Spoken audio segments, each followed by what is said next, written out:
আপনারা প্রত্যেকেই auto call recording করে রাখেন। এরপরে দেখবেন যে আপনি এই কল রেকর্ডিংটা তো করে রাখছেন, অনেক কল রেকর্ডিং হচ্ছে। এখন দেখবেন যে কোনো সময় আপনাকে কল রেকর্ডিংগুলো ডিলিট করতে হবে, না হলে কী হচ্ছে যে আপনার ফোনের মেমোরিটা ফুল হয়ে যাচ্ছে। আপনি কিন্তু এখানে সারাদিন খুঁজলেও পাবেন না যে কোথা থেকে আর কি আপনার কল রেকর্ডিং ডিলিট করতে হয়।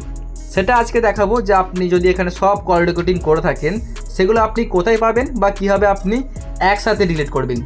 আজকের এই ভিডিওটা খুবই ইন্টারেস্টিং আপনাদের জন্য, ভিডিওটি পুরোপুরি দেখুন এবং এই কাজটা আপনি শিখে নিন। প্রথম কাজ হচ্ছে আপনাদের ফোনের কল ডায়ালারটাকে অন করতে হবে। দেখতে পাচ্ছেন এই যে আমাদের কল ডায়ালার। যদি আপনার এই কল ডায়ালার হয়ে থাকে তাহলে আপনি সেম প্রসেস ফলো করুন, জাস্ট ক্লিক করে ওপেন করবেন। ওপেন করার পরে বাঁদিকে 3 ডটে ক্লিক করবেন, তারপরে সেটিংসের মধ্যে চলে আসবেন। সেটিংসে চলে আসার পরে বিভিন্ন রকম সেটিংস পাবেন। এখানে দেখুন কল রেকর্ডিং যে অপশানটা পাচ্ছেন এটার মধ্যে ক্লিক করে দেবেন। তারপরে দেখতে পাচ্ছেন এখানে ওপরটা করা আছে ডিলেট রেকর্ডিং, এখানে করা আছে দেখতে পাচ্ছেন নেভার।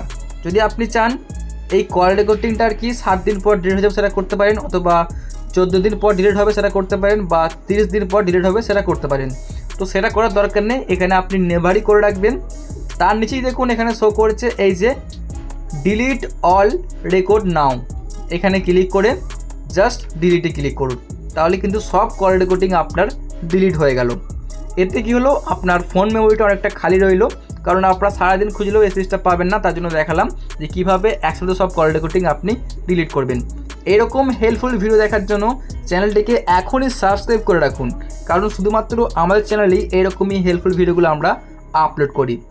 আর অবশ্যই ভিডিওতে লাইক করবেন এবং এই ভিডিওগুলো শেয়ার করুন, যাতে এই ভিডিওগুলো আরও অনেকেই দেখে শিখতে পারে। ভিডিওটি দেখার জন্য অনেক অনেক ধন্যবাদ।